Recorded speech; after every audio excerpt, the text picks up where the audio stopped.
Capítulo 16. Falta de ar. Assim, em torno do Nautilus, por cima e por baixo, havia um impenetrável muro de gelo. Éramos prisioneiros da banquisa. O canadense deu um sonoro soco na mesa. Conselho se calava. Olhei para o capitão, cuja fisionomia recobrara a impassibilidade costumeira. Cruzara os braços. Refletia. O Nautilus não se mexia. O capitão tomou a palavra. Senhores, disse, com uma voz calma, há duas maneiras de morrer nas condições em que nos encontramos. O inexplicável personagem tinha ares de um professor de matemática fazendo uma demonstração para os alunos. A primeira, continuou, é morrermos esmagados. A segunda é morrermos asfixiados. Não menciono a possibilidade de morrermos de fome, uma vez que os víveres do Nautilus deserto irão durar mais do que nós. Assim sendo, atenhamo-nos às probabilidades de esmagamento ou asfixia. Quanto à asfixia, capitão, respondi, não temos por que receá-la, considerando que os reservatórios estão cheios. É verdade, concordou o capitão Nemo, mas representam apenas 2 dias de ar. Ora, faz 36 horas que estamos enfurnados sob as águas e a atmosfera pesada do Nautilus já exige renovação. Nossa reserva estará esgotada dentro de 48 horas. Nesse caso, capitão, temos de sair daqui antes de 48 horas. É o que tentaremos, perfurando o paredão que nos cerca. De que lado? Perguntei. É o que a sonda nos dirá.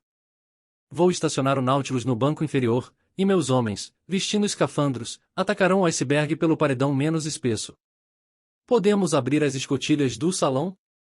Não vejo inconveniente, já que paramos de avançar. O capitão Nemo saiu.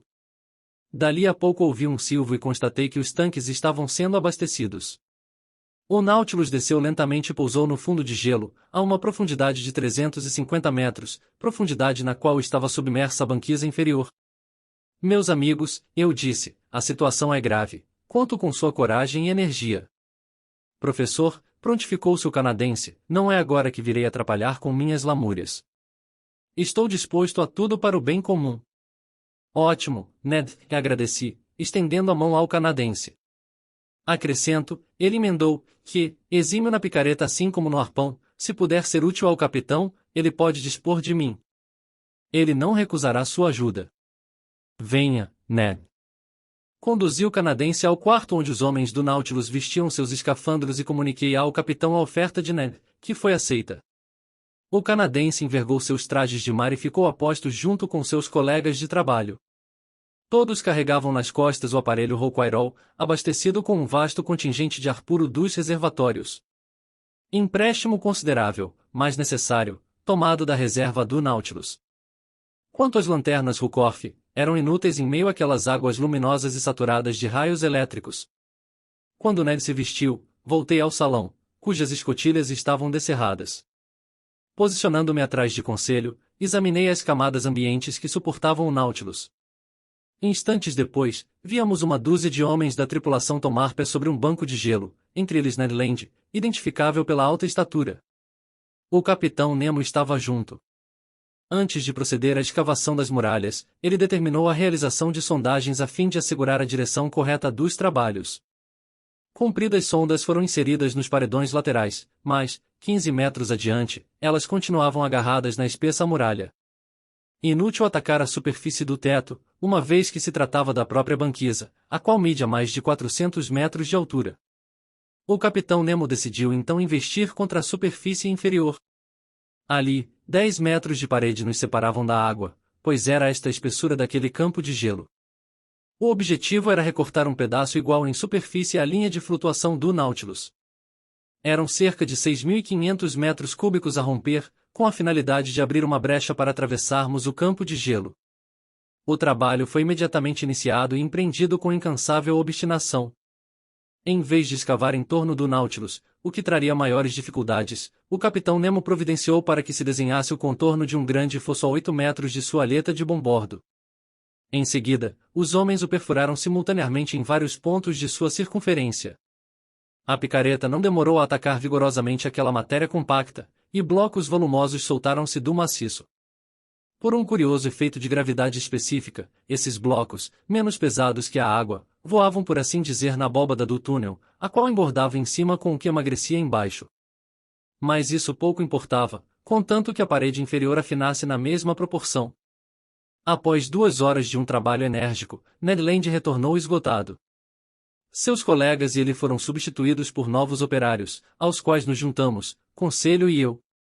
O imediato do Nautilus nos supervisionava. A água pareceu-me curiosamente fria, mas logo me aqueci manejando a picareta.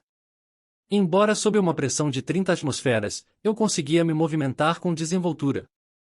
Quando voltei, após meu turno de 2 horas, para comer alguma coisa e descansar um pouco, encontrei uma notável diferença entre o fluido puro a mim fornecido pelo aparelho Rouquayrol e a atmosfera do Nautilus, já carregada de gás carbônico.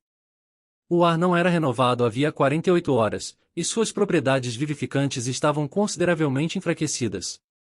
Além de tudo, num lapso de 12 horas, não havíamos retirado da superfície desenhada senão uma fatia de gelo com 1 metro de espessura, ou seja, 600 metros cúbicos. Admitindo que o ritmo de trabalho se mantivesse 12 horas seguidas, precisaríamos ainda de 5 noites e 4 dias para levar a cabo a empreitada. 5 noites e 4 dias. Desabafei com meus companheiros. E o ar nos reservatórios dá para apenas 2 dias. Sem falar que, lembrou Ned, depois de sairmos dessa maldita prisão, continuaremos presos sob a banquisa e sem comunicação possível com a atmosfera. Reflexão correta.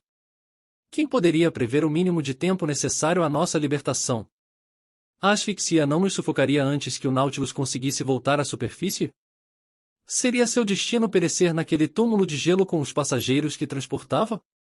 A situação parecia terrível, mas foi encarada de frente por todos, que se mostraram decididos a cumprir seu dever até o fim. Confirmando minhas previsões, durante a noite uma nova fatia de 1 metro foi retirada do imenso alvéolo. Porém, de manhã, quando, depois de vestir o escafandro, percorri a massa líquida a uma temperatura de 6 a 7 graus abaixo de zero, notei que as muralhas laterais aproximavam-se gradativamente. As camadas de água distantes do fosso, que o trabalho dos homens e o jogo de ferramentas não aqueciam, tendiam a solidificar-se.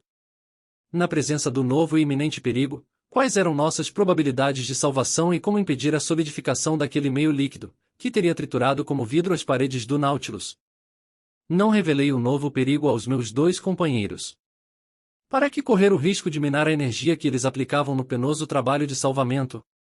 Porém, de volta a bordo, chamei a atenção do Capitão Nemo para aquela grave complicação.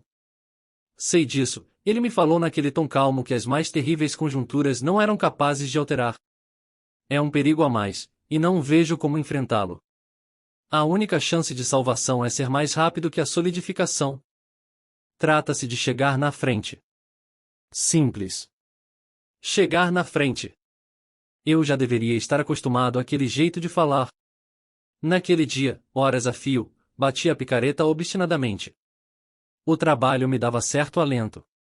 E mais, trabalhar era deixar o Nautilus, era respirar diretamente aquele ar puro bombeado dos tanques e fornecido pelos aparelhos, era abandonar uma atmosfera rarefeita e viciada.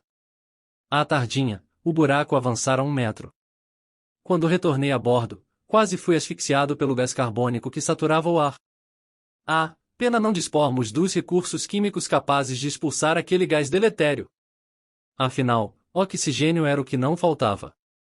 Toda aquela água continha uma quantidade considerável e, decompondo-a com nossas poderosas pilhas, teríamos produzido o fluido da vida, mas para que tentá-lo, considerando que o gás carbônico, produto de nossa respiração, invadira todas as partes da embarcação?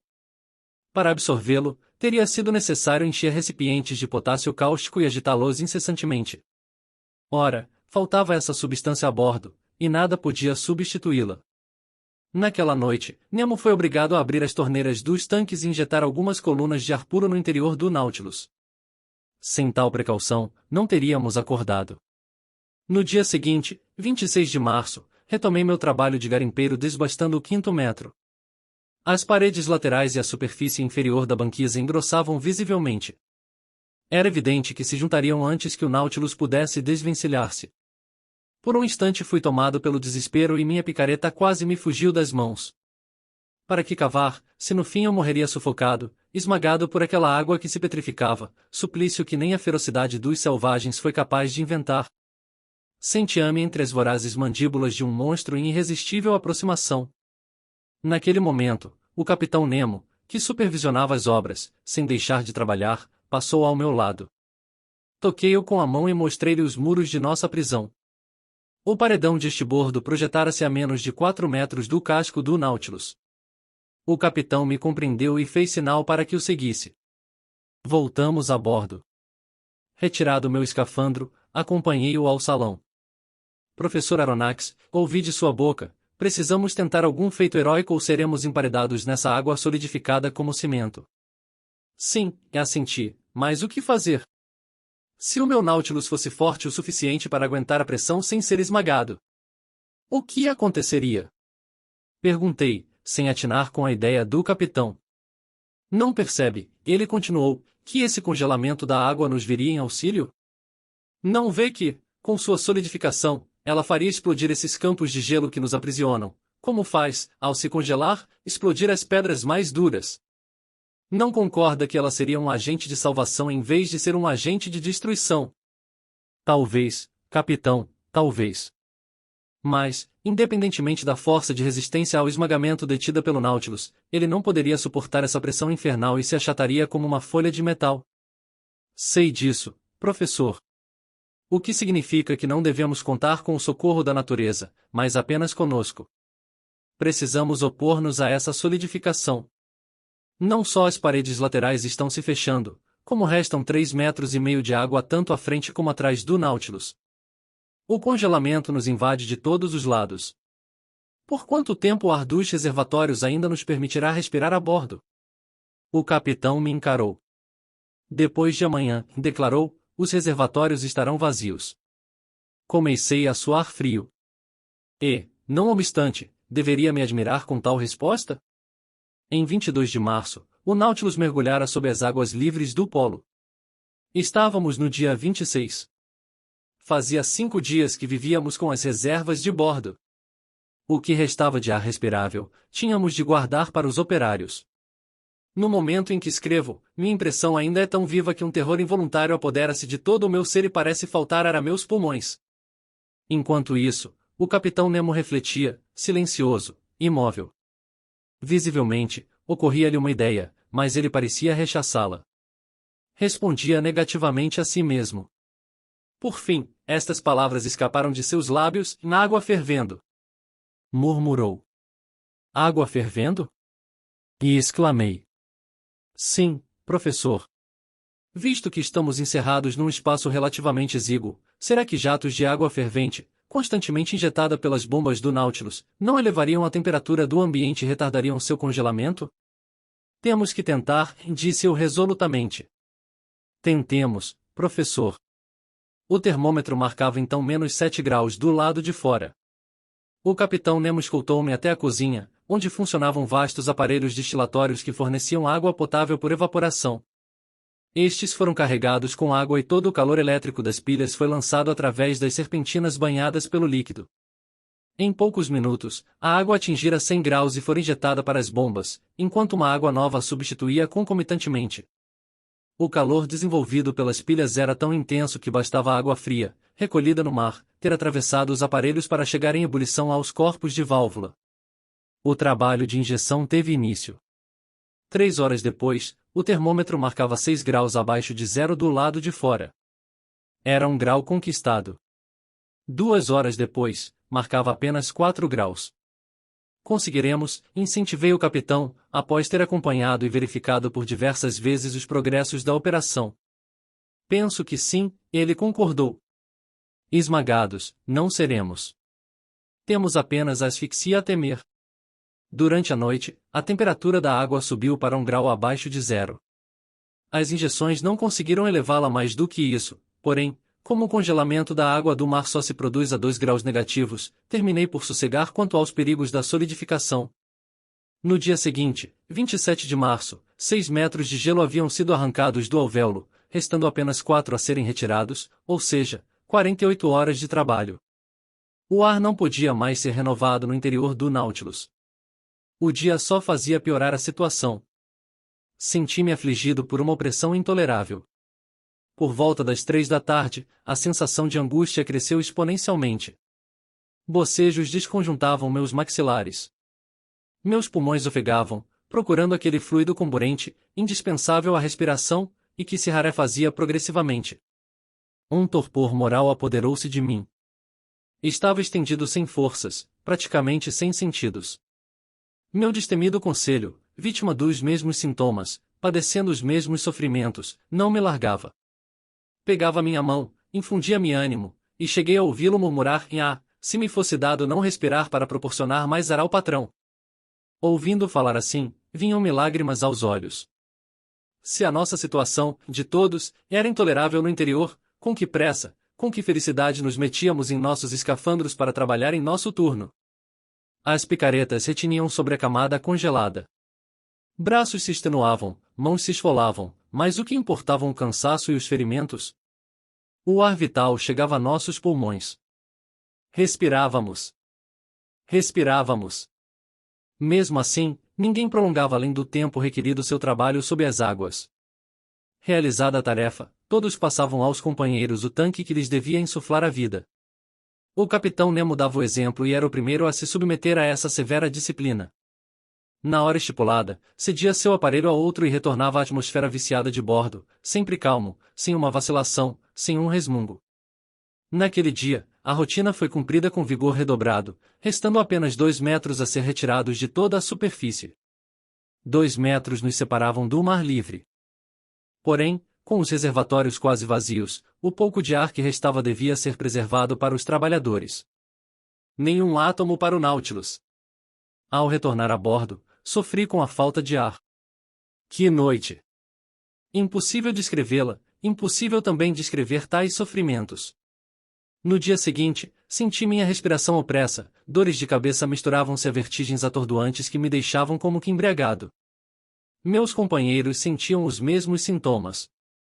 Alguns homens da tripulação estertoravam. Naquele dia, o sexto de nosso confinamento, o capitão Nemo, julgando a pá e a picareta demasiado lentas, resolveu triturar a camada de gelo que ainda nos separava do manto líquido. Aquele homem conservara o sangue frio e a energia. Com sua força moral, domava as dores físicas. Pensava, maquinava, agia. A uma ordem sua, a embarcação foi aliviada, isto é, soerguida da camada congelada em virtude de uma mudança de gravidade específica. Quando flutuou, foi manobrada de maneira a se posicionar acima do imenso fosso desenhado conforme sua linha de flutuação. Em seguida, com os reservatórios de água abastecidos, desceu e encaixou-se em sua cavidade.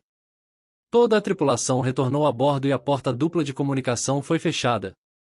O Nautilus repousava sobre a camada de gelo, que não tinha 1 metro de espessura e que as sondas haviam perfurado em 1000 lugares. As torneiras dos reservatórios foram então abertas a toda vazão e 100 metros cúbicos de água precipitaram-se, aumentando o peso do Nautilus em 100 toneladas. Atentos, aguardávamos, esquecidos de nossos sofrimentos. Nossa salvação dependia daquela cartada. A despeito dos zumbidos na cabeça, não demorei a ouvir estremecimentos sob o casco do Nautilus. Operou-se um desnivelamento. O gelo rachou com um estrépito peculiar, igual ao de papel sendo rasgado, e o Nautilus desceu. Passamos. Murmurou o conselho ao meu ouvido. Não consegui responder. Peguei-lhe a mão. Apertei-a num frêmito involuntário. Subitamente, arrastado pela impressionante sobrecarga, o Nautilus afundou como um projétil sob as águas, isto é, despencou como se no vazio. Então, toda a força elétrica foi dirigida às válvulas, que logo começaram a bombear a água dos reservatórios. Após alguns minutos, a queda foi interrompida. Quase imediatamente, o manômetro indicou um movimento ascensional. A hélice, funcionando a toda velocidade, fazendo o casco de metal trepidar até em seus rebites, impeliu-nos para o norte. Mas quanto tempo deveria durar aquela navegação sob a banquisa até o mar aberto? Mais um dia? Eu estaria morto antes. Recostado num divã da biblioteca, eu arfava. Minha face estava roxa, meus lábios, azuis, minhas faculdades, suspensas. Não enxergava mais, não ouvia mais. A noção de tempo me abandonara. Meus músculos deixaram de se contrair. Quantas horas passei assim, não saberia dizê-lo, mas tive consciência de minha agonia incipiente. Compreendi que ia morrer. Quando menos esperava, recuperei os sentidos. Algumas lufadas penetravam em meus pulmões. Havíamos subido à superfície? Vencêramos a banquisa? Não. Eram Nelly e Conselho, meus generosos amigos, que se sacrificavam para me salvar. Ainda restavam alguns átomos de ar no fundo de um aparelho. Em vez de respirá-lo, haviam-no preservado para mim e, enquanto sufocavam, vertiam-me a vida gota a gota. Quis rechaçar o aparelho. Tive as mãos imobilizadas e respirei com volúpia por alguns instantes. Meus olhos voltaram-se para o relógio, que marcava 11 horas. Devíamos estar em 28 de março. O Nautilus avançava a assombrosa velocidade de 40 milhas por hora, retorcendo-se nas águas. Onde estava o capitão Nemo? Sucumbira? Seus companheiros haviam perecido com ele? Naquele momento, o manômetro indicou que estávamos a apenas 6 metros da superfície. Uma simples lâmina de gelo nos separava da atmosfera. Não seria possível rompê-la? Talvez. Em todo caso, o Nautilus faria uma tentativa. Senti, com efeito, que se posicionava obliquamente, abaixando a polpa e erguendo o esporão. Uma golfada de água fora o suficiente para alterar seu equilíbrio. Em seguida, empurrado por sua poderosa hélice, atacou Sefield por baixo como um poderoso ariete. Escavava um pouco, retirava-se, colidia a toda velocidade contra o campo, que se rompia. Finalmente, propelido por um impulso inaudito, lançou-se sobre a superfície congelada, que destruiu com seu peso. O alçapão foi aberto, na realidade quase arrancado, e o ar puro propagou-se aos borbotões por todas as partes do Nautilus.